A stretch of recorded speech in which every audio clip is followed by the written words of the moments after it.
பிரியமானவர்களே, ஆண்டவராகிய இயேசுவின் நாமத்தினாலே இந்த காலை நேரத்தில் இயேசுவை தினம் பார்ப்போம் என்ற இந்த நிகழ்ச்சியின் மூலமாக உங்களை சந்திப்பதில் மிகுந்த மகிழ்ச்சி அடைகிறேன்.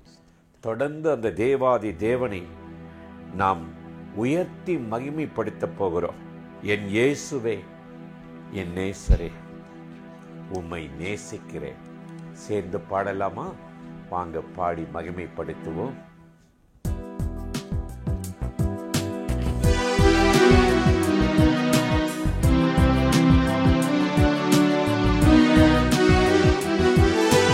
இயேசுவே, என் நேசரே, நான் உம்மை நேசிக்கிறேன். என் நண்பரே, என் இன்பமே, நான் உம்மை நேசிக்கிறேன். இயேசுவே, என் நேசரே, நான் உம்மை நேசிக்கிறேன். என் நண்பரே, என் இன்பமே, நான் உம்மை நேசிக்கிறேன். அல்லேலூயா, அல்லேலூயா, அல்லேலூயா, அல்லேலூயா, அல்லேலூயா, அல்லேலூயா, அல்லேலூயா, அல்லேலூயா.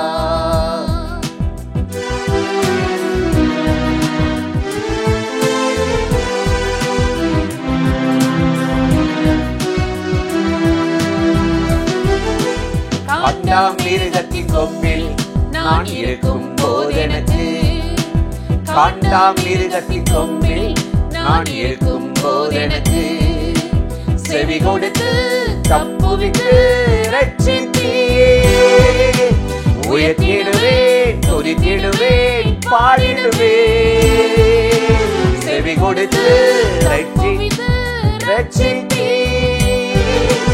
உயர்த்திடுவேன், துதித்திடுவேன், பாடிடுவேன். என் இயேசுவே, என் நேசரே, நான் உம்மை நேசிக்கிறேன். என் நண்பரே, என் இன்பமே, நான் உம்மை நேசிக்கிறேன்.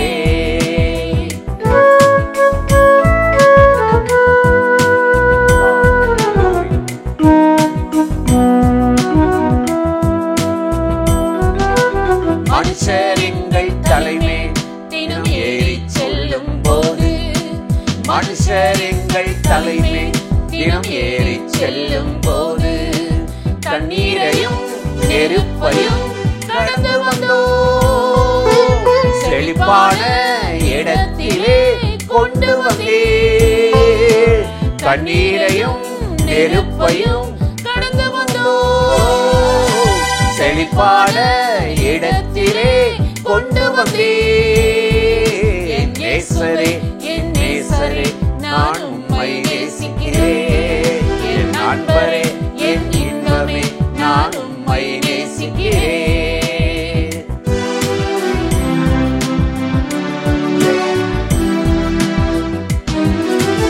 என்னை சத்ருவின் கையில் நீர் ஒப்புக் கொடுக்கவில்லை. என்னை சத்ருவின் கையில் நீர் ஒப்புக் கொடுக்கவில்லை. கண்டித்தீர், என்னை நீர் கண்டித்தீர். வாழ்ந்திருந்து உம் செயலை விவரிப்பேன். கண்டித்தீர், என்னை கண்டித்தீர். வாழ்ந்திருந்து உம் செயலை விவரிப்பேன்.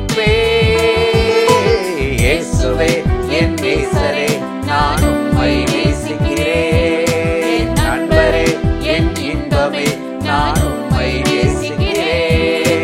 இயேசுவே, என் நேசரே, நான் உம்மை நேசிக்கிறேன். என் நண்பரே, என் இன்பமே, நான் உம்மை நேசிக்கிறேன். அல்லேலூயா, அல்லேலூயா, அல்லேலூயா, அல்லேலூயா,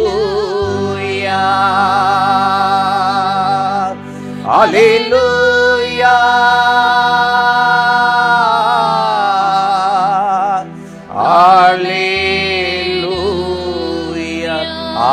ஆராதனை,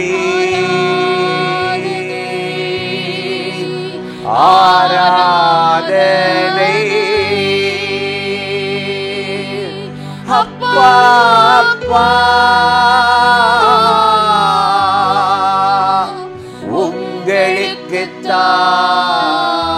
உங்களுக்குத்தான்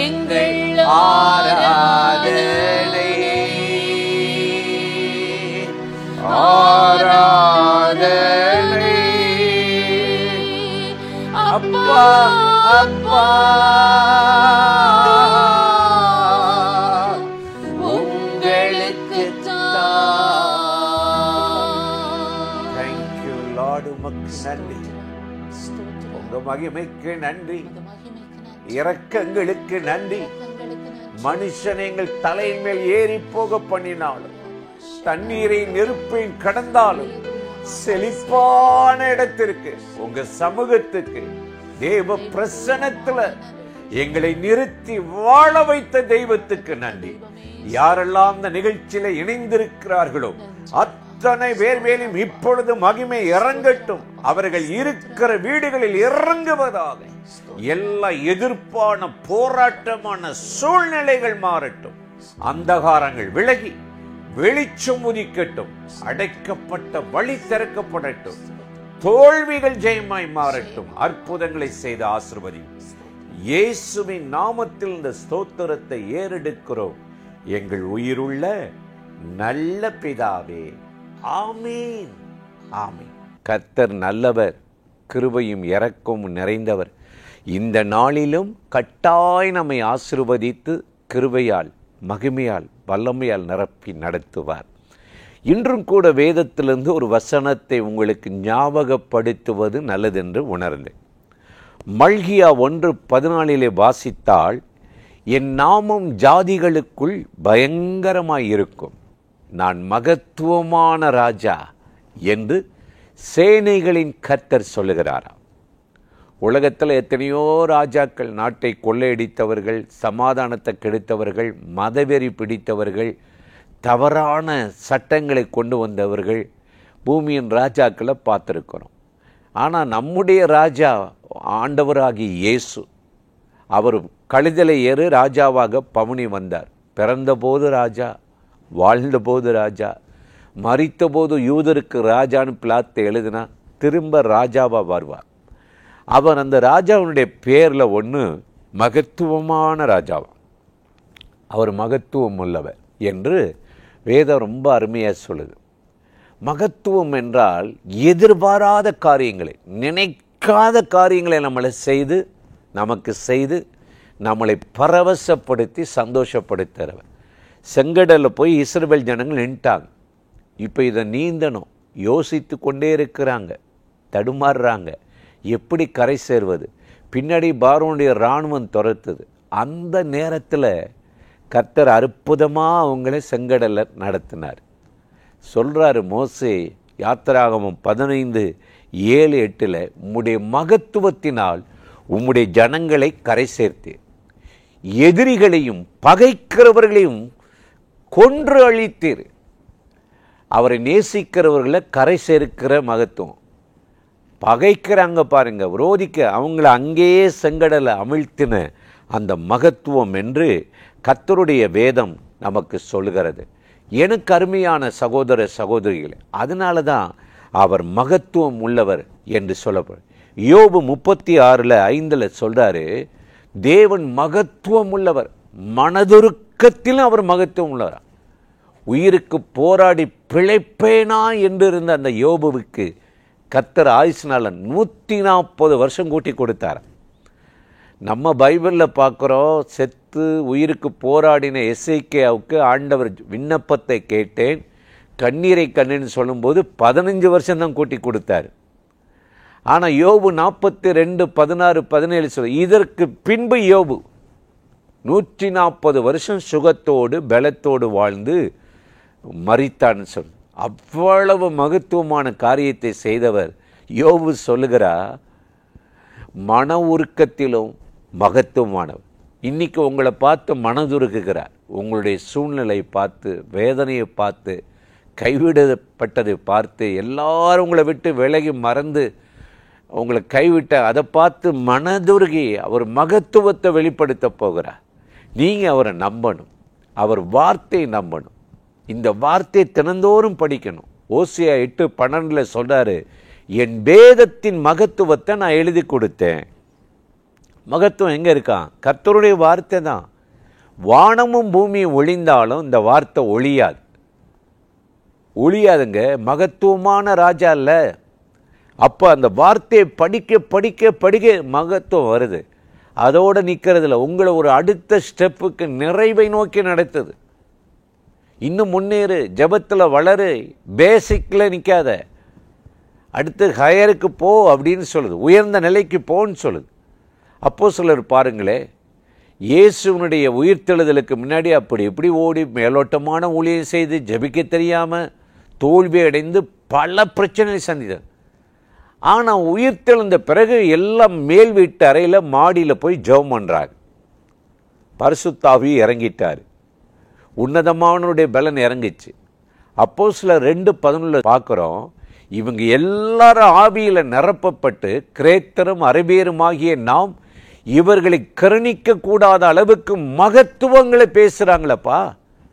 என்ன பேசுகிறாங்கன்னு தெரியல. அபிஷேகம் சும்மா தமிழ்லையே போட்ட ஜபத்தை ஓட்ட ரெக்கார்டு மாதிரி சொன்ன ஜபத்தை, ஆண்டவரே போக்கு வரத்தையும் காத்துக்கொள்ளும், பிள்ளையை காத்துக்கொள்ளும், கணவனை காத்துக்கொள்ளும், இது ஜபமா? நீங்கள் கேட்காமலே செய்வார். ஜெபிக்க வேண்டிய காரியம் எவ்வளவோ ஆண்டவர் நம்ம பாரத்தை நம்ம இருதயத்தில் வைத்திருக்கிறார். நம்ம தேசம் இருள் இருக்கிறது, போராடுகிறது, மதவெறி தலை தூக்கி, இது ஆவியில் நிரம்பி ஜெபிக்கணும்.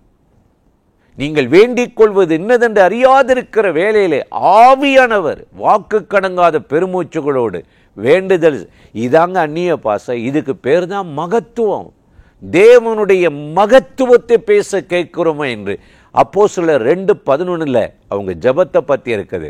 இதான் மகத்துவமான ராஜா. இன்னைக்கு மகத்துவமான ராஜா உங்களுக்கு மகிமையான காரியங்களை செய்யணும்னா இந்த மகத்துவத்தை பேசுங்க, அபிஷேகத்தில் நிரம்புங்க, வேதத்தின் மகத்துவங்களை காண கண்களை ஆண்டவர் திறப்பார்.